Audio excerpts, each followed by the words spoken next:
আসসালামু আলাইকুম। So guys, তো দেখেন আমার কবুতরগুলোকে খাবার দেওয়ার পর যে কবুতরগুলো খাবার টাবার খায় শেষ, কিন্তু এই টুকটাক খাবার নিচে পড়ছে। দেখেন এগুলা খাবারের জন্য জ্বালালি কবুতর অনেকগুলো আইছে। তার সাথে আইছে আপনার এই যে গুগু, এই জায়গায় যেটাকে আমরা বলি ডুপি, বুঝতে পারছেন? ডুপি আইছে দুইটা। এই দুটোটা বোধহয় কয়েকদিন যাবৎ খেয়াল করতেছি, এই দুটোটা আসে খাবার খাইতে। আপনার বাইরের সময় আসে আপনার বুলবুলি আসে, এরপরে আপনার বিভিন্ন সানছড়া, এই চড়ুই পাখি, টুনটুনি আর অন্যান্য কবুতরগুলো আসে। আর বেশিরভাগ আপনার আসে জ্বালালি কবুতর।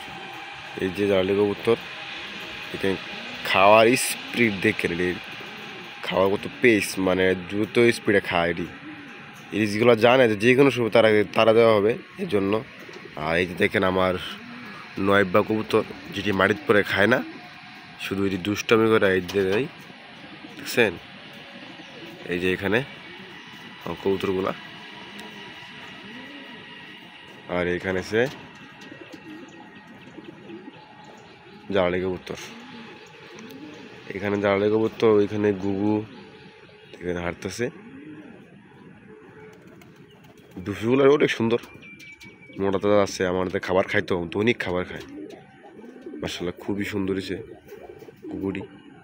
এই যে আরেকটা আইছে, চলে গেছে।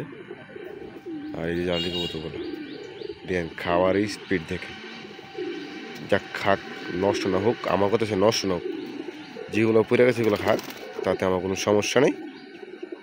আল্লাহ রিজিক মালিক, আল্লাহ মালিক, ওনার ইচ্ছা,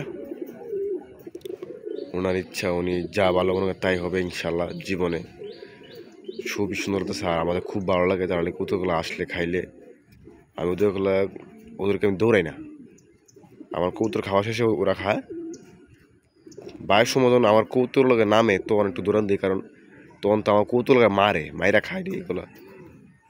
তো যাই হোক, খুবই সুন্দর। তো সবাই ভিডিওটা ভালো লাগলে অবশ্যই সবাই শেয়ার করবেন, আর লাইক করবেন, কমেন্ট করবেন।